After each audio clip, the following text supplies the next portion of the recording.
کعب کے social boycott کی report یمن کے یا شام کے بادشاہ کو پتہ چلا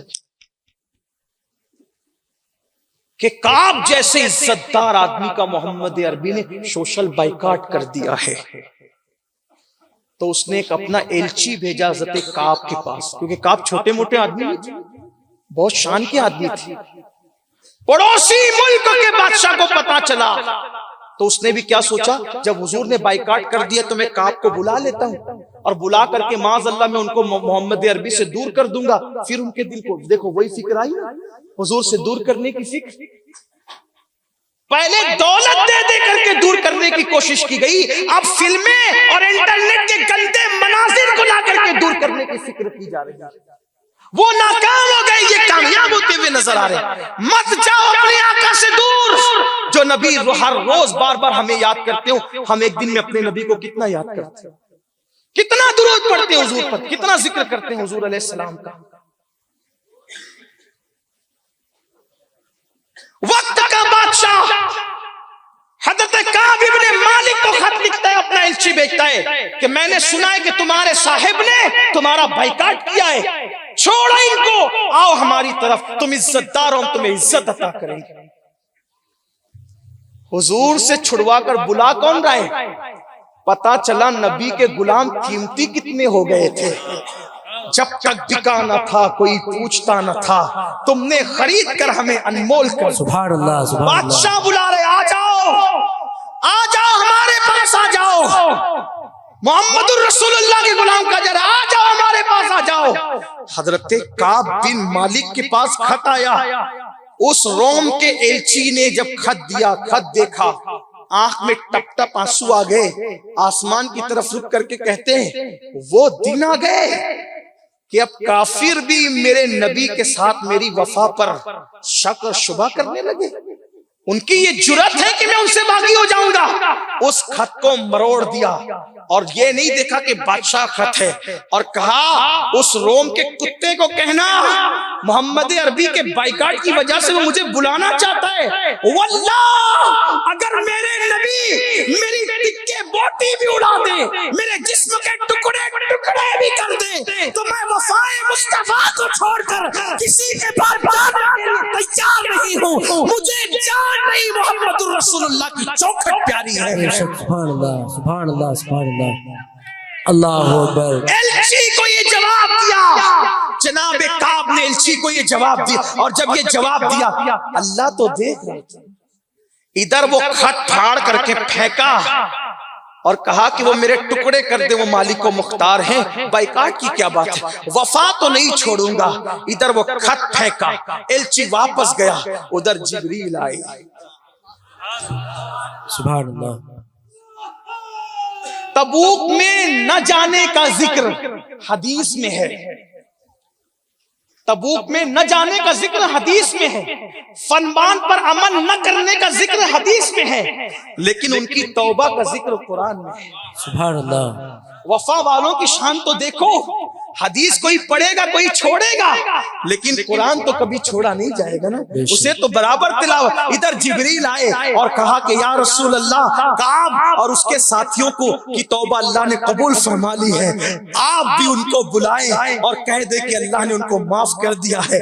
کعب کہتے ہیں اس دن مجھ سے زیادہ خوشی میرے نبی کو تھی کہ اللہ نے مجھے معاف کر دیا ہے۔